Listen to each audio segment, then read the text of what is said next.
자, 이번에는 우리 셋째 화에 대해서 알아봐요. 셋째 화.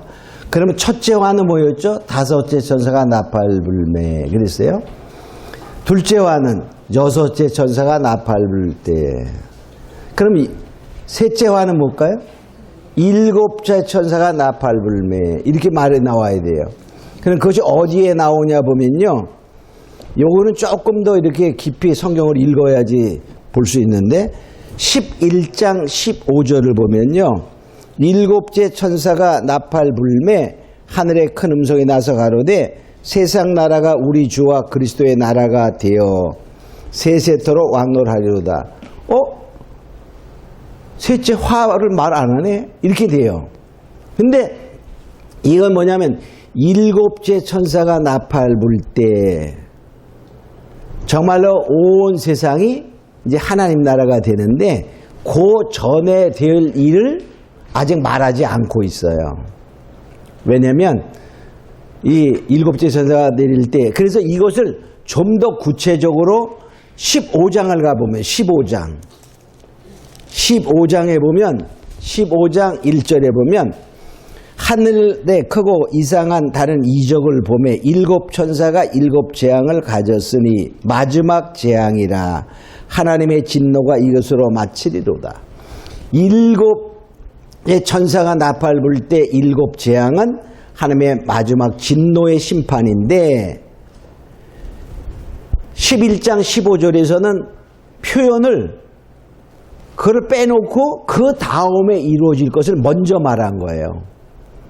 그 15장에서는 하나님의 여기 재앙, 일곱 재앙 하면서 진노라고 말하며 그 진노를 구체적으로 표현한 것이 16장이에요. 16장. 16장 1절을 봅니다.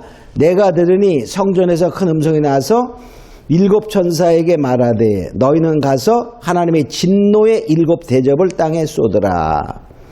아까 여기 15장 1절에서는 하나님의 진노가 이것으로 마치리로다. 그러면서 16장 1절에는 하나님의 진노의 일곱 대접 이렇게 말하잖아요. 그래서 일곱째 천사가 나팔 불 때 일곱 대접 재앙이 내리고 그 다음에 이제 그리스도의 나라가 이루어진다. 그런 말. 왜? 악인을 다 심판한 후에 이루어져야 되기 때문에 그런 거죠. 자, 그러면 이제 구체적으로 대접재앙, 일곱 대접재앙의 16장 2절을 보겠어요. 16장 2절에 보면 첫째가 가서 그 대접을, 그러니까 첫째 대접재앙이죠. 첫째가 그 대접을 땅에 쏟음에 그랬어요. 땅에 쏟음에. 악하고 독한 헌대가 난다. 그래서 악하고 독한 헌대. 그러니까요, 이 쉽게 말하면 일곱 대접 재앙은 무엇이냐면 핵 전쟁의 후유증이다라고 봅니다. 자, 아까 얘기했어요. 그 둘째 화가 뭐였죠? 2억의 군대가 모여서 전쟁하는 세계 종말의 전쟁이라 그랬어요. 그러니까 결과적으로 핵전쟁이다. 그럼 핵전쟁의 후유증이 여러 가지가 있는데 그 중에 바로 이런 첫째가 떡에 쏟으니 악하고 독한 헌대가 난다 그랬어요. 피부병이 나네. 피부병. 고칠 수 없는 피부병입니다. 그러니까 핵전쟁이 일어나고 나면 그 핵전쟁에 그 많은 방사선이 나오잖아요.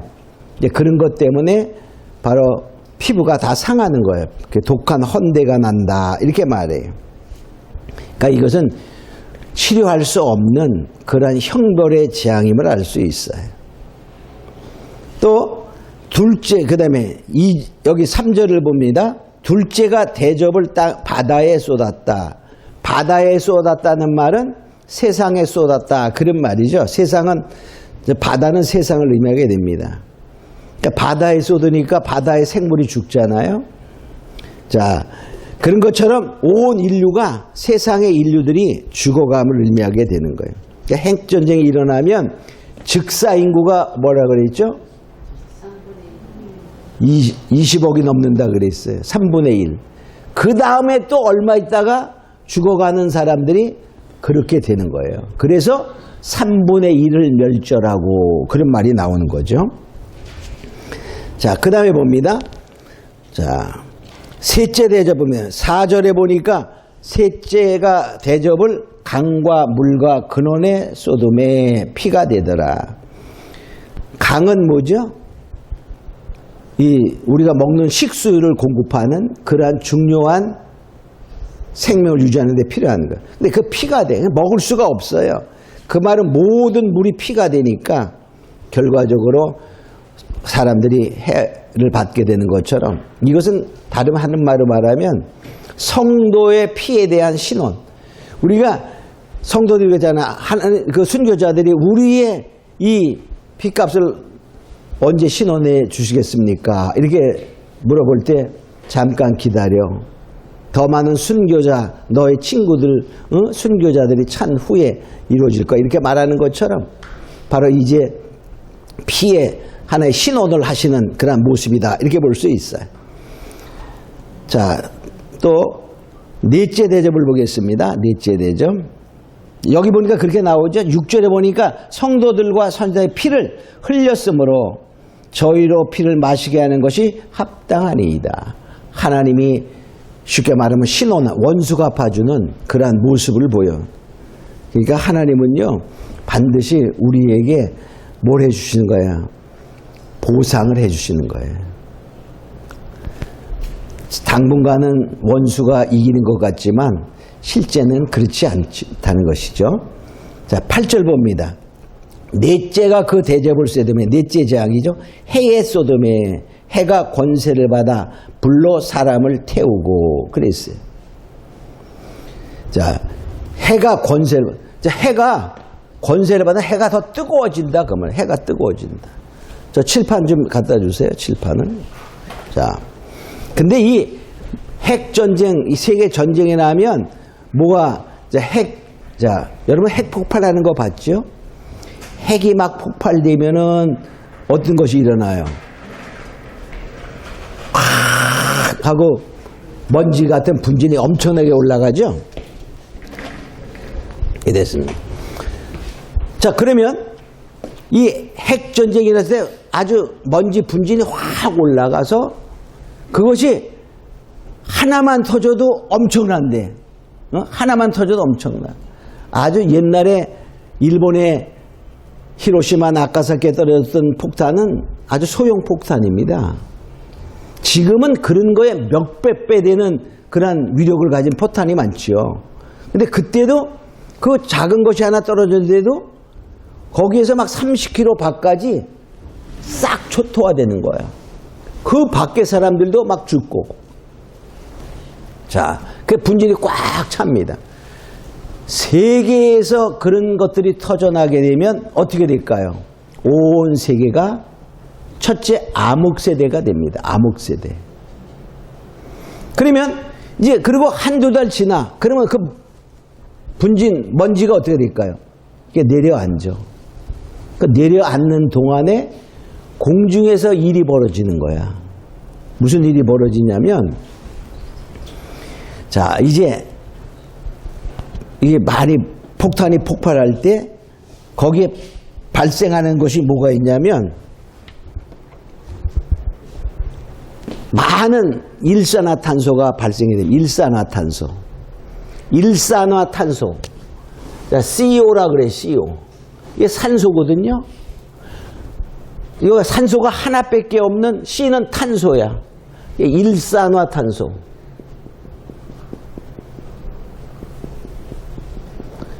자, 일산화탄소가 많이 발생해서 어디로 가냐면 하늘로 올라간다고. 그 분진과 함께 확 있어요. 저 우리 꼭대기에는 뭐가 있냐면 오존이라는 게 있어요. 오존. 자, 오존이라는 것이 있는데 오존이 우리 사람의 오존이 많으면요 많이 해로운 것들도 있고 그렇죠. 적당히 있어야지. 그래서 왜 이 서울 같은 데 보면 이렇게 표시해서 그 먼지 그 지수 표시하고 할 때 오존도 표시하고 막 그래요. 그 오존층이 있어요. 이것이 결합되는 거예요. 화학적인 결합을 합니다. 그러면 이 산소가, 이건 산소가 몇 개라는 뜻이죠? 3개라는 뜻이야. 산소가 3개. 요 산소 3개가 요쪽으로 하나 붙어요. 그럼 여기 본래 하나 있었어. 근데 여기로 하나 붙으면 2개가 되지. 그래서 이것이 뭘로 변하게 되냐면 우리가 흔히 얘기하는 탄산가스. 요건 일산화탄소야. 요거는 이산화탄소. 우리가 흔히 얘기하는 탄산가스입니다. 자, 탄산가스, 즉, 요거는 이산화탄소야.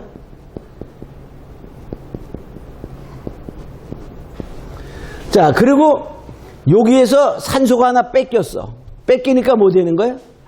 그냥 산소가 되는 거야. 그래서 분리되는 거야. 그러면 이 대기, 여기 위에 있던 오존층이 파괴됩니다. 오존층이 없어진 거야. 오존층은 뭐 하는 거냐? 지금 햇빛이 들어올 때에 햇빛이 태양에서 빛나서 이쪽으로 들어옵니다. 들어오게 됐을 때에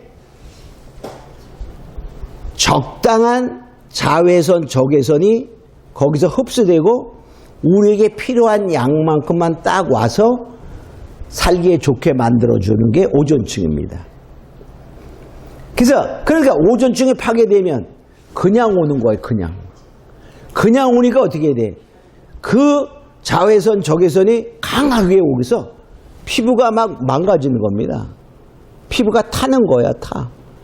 우리가 언제 타죠? 바닷가에 가보면은 아주 자외선이 강하잖아. 그러니까 타는 거야, 타. 파괴돼요. 그래서 여기 보니까, 자, 해가 권세를 받아. 이렇게 되는 거야. 해가 권세를 받아서. 그래서 사람들이 여기 태운다라고 막 태운다. 그런 거예요. 그래서 피부가 상하게 되죠. 그래서 이게 바로 뭐냐? 핵전쟁의 후유증이다. 이렇게 볼 수 있는 거예요. 자, 스가랴 14장 12절에 보면 예루살렘을 친 모든 백성에게 여호와께서 내리실 재앙이 이러하니 곧 섰을 때 그 살이 썩으며 그 눈이 구멍 속에서 썩으며 그 혀가 입속에서 썩을 것이요. 자, 이 모습을 보세요. 뭐 한다고요? 가만히 사람이 써 있는데 썩어 문드러지는 거야.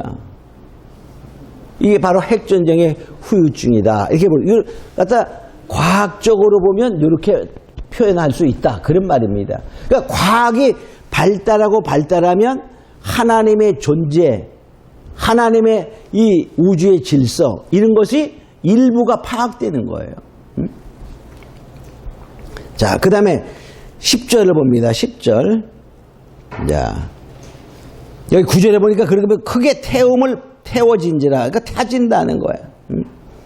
근데 하나님을 회방하고 여기 보니까 뭐하고 말하죠? 회개하여 영광을 돌리지 않. 회개가 안 되는 거예요. 응? 이 상황이 되면 하나님의 진노가 내리는 때는 회개가 안 된다. 이런 뜻이에요. 또 10절을 보면 다섯째가 그 대접을 짐승의 보좌에, 짐승의 보좌. 짐승의 보좌는 짐승이 누구죠? 사단이야. 이 사단의 보좌, 세상 보좌에 쏟는다 그 말이야. 자, 그 짐승의 보좌, 나라가 어두워지며 아까 잠깐 얘기했어. 맨 처음에 순서가 바뀌었어요. 순서가 바뀌어도 아무 상관없습니다. 우리가 왜 첫째가 먼저고 둘째가 먼저냐? 나중이냐? 뭐 이렇게 성경에는요. 우리가 보니까 첫째, 둘째, 셋째 이렇게 있는 거지. 하나님이 보시면은 어제나 오늘이나 내일이나 똑같은 거예요. 어제나 오늘이나 영원토록 독인하신 하나님. 그래서 하나님의 시간표를 보면 언제나 현재입니다. 어디를 1번을 세워도 아무 상관이 없어요. 아까는 그렇지만 그래서 잠깐 뭡니까? 먼저 어두워져서 실제로 과학자들이나 이런 연구가들에 의하면 핵 전쟁이 세계적으로 일어나면 암흑시대가 돼요. 먼지가 딱 가서 햇빛의 99%를 차단한다는 거야. 햇빛의 99%를 차단해버리면 어떻게 될까요? 여기는 암흑시대와 아울러 냉각시대가 되는 거야. 냉각. 그래서 결과적으로 이거는 뭐냐? 암흑세계가 되고 냉각이 되는 냉각. 그래서 뭐 영하 50도는 아무것도 아니죠. 그런 식으로 내려가는 시대가 됩니다. 그 다음에 거쳐지고 햇빛이 강해지는 그런 것이 되는 것이죠.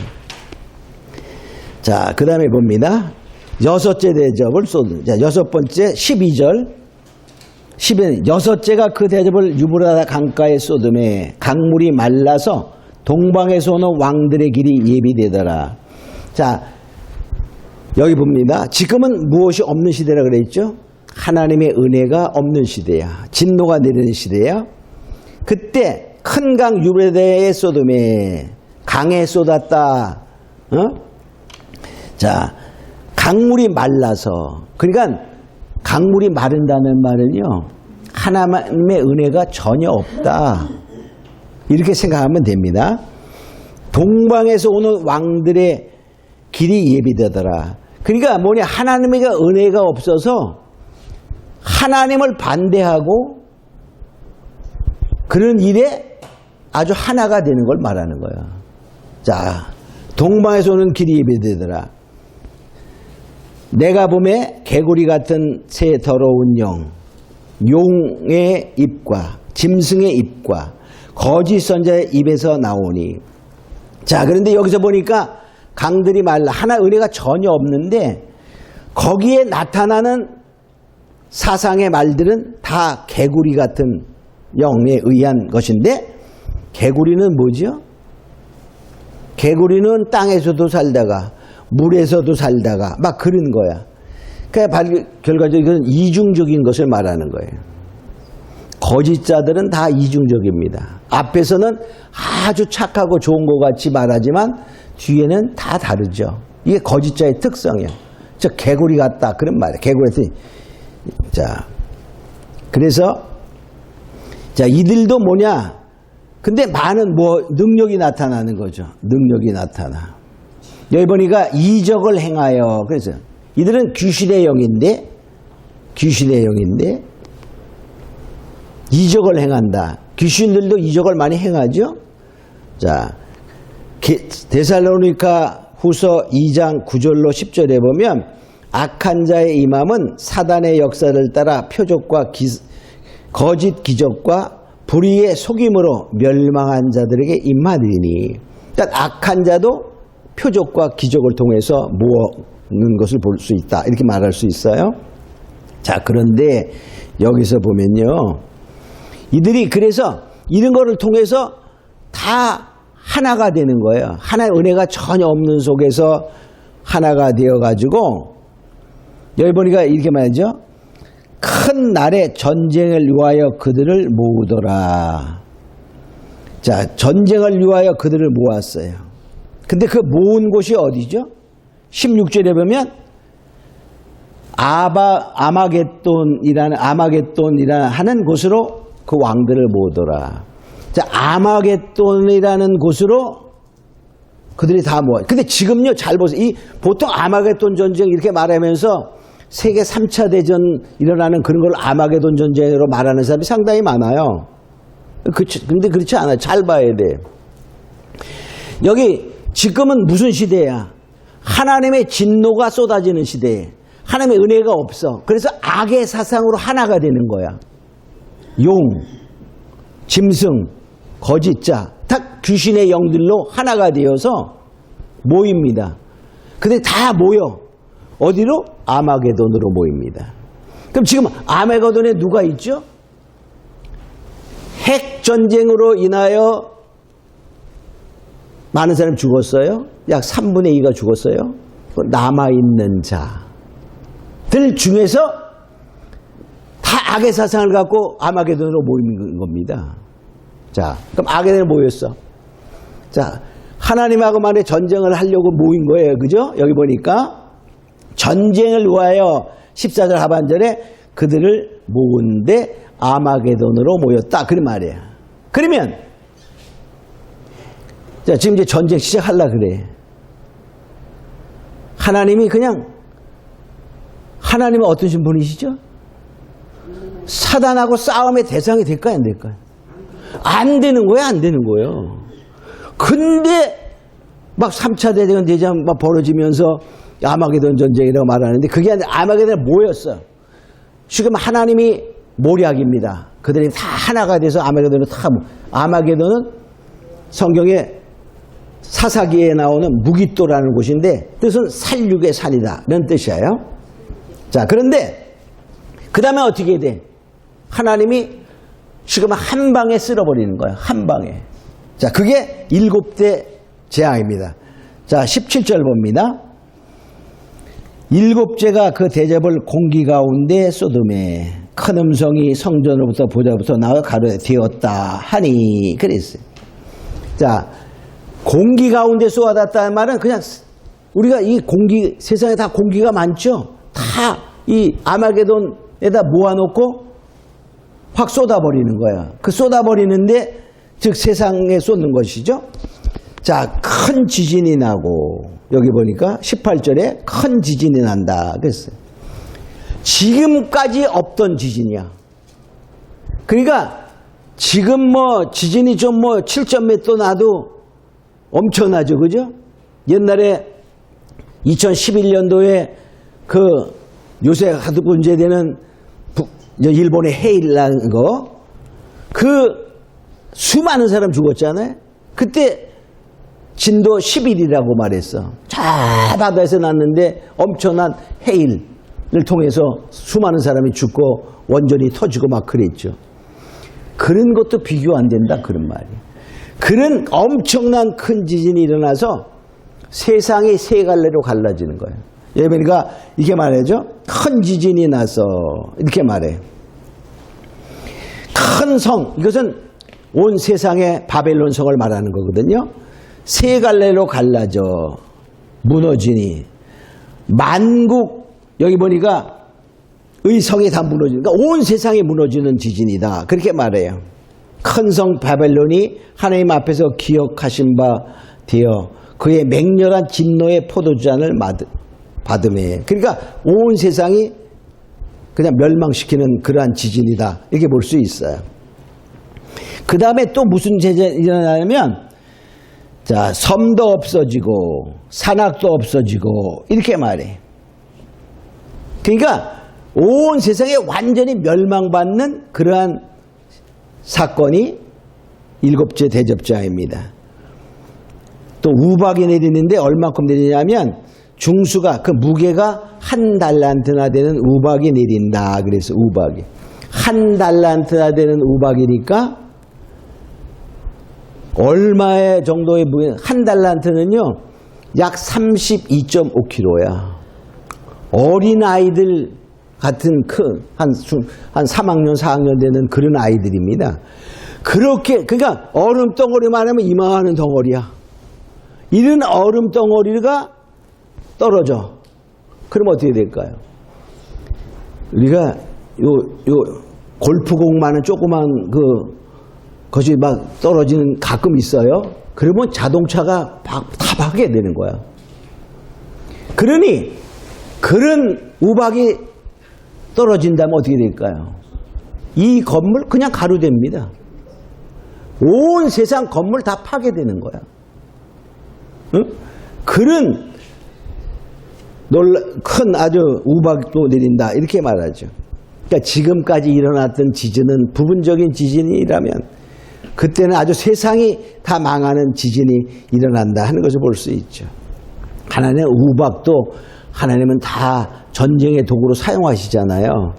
전쟁의 도구로 사용하시는 것은 많이 있어요. 그죠?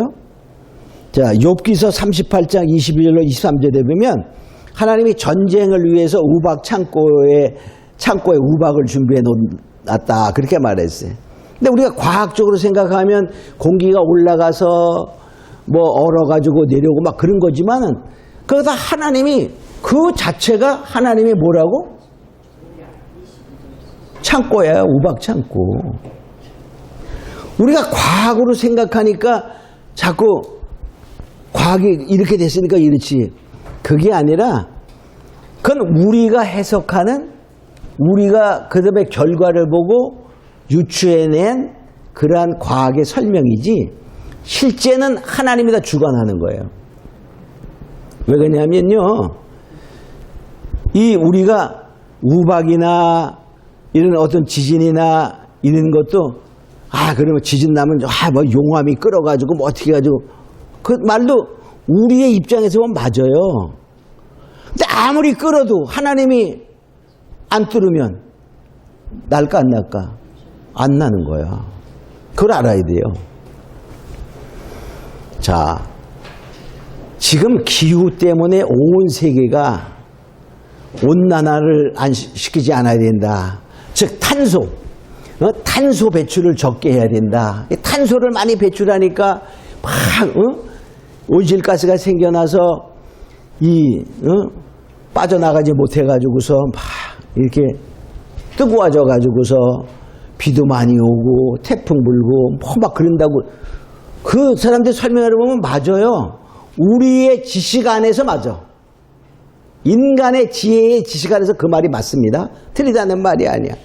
왜? 그러니까 우리의 수준이 그 수준이니까. 지금부터 만일에 1000년 전에 만일의 경우에 1000년 전에 제가 지구가 돈다라고 말했으면 어떻게 됐을까? 화형당했어. 왜? 그때는 1500년 전까지는요. 지구가 도는 게 아니라 지구를 중심으로 태양이 도는 거였어. 천동설이야. 근데 지금 와서는 태양이 돈다.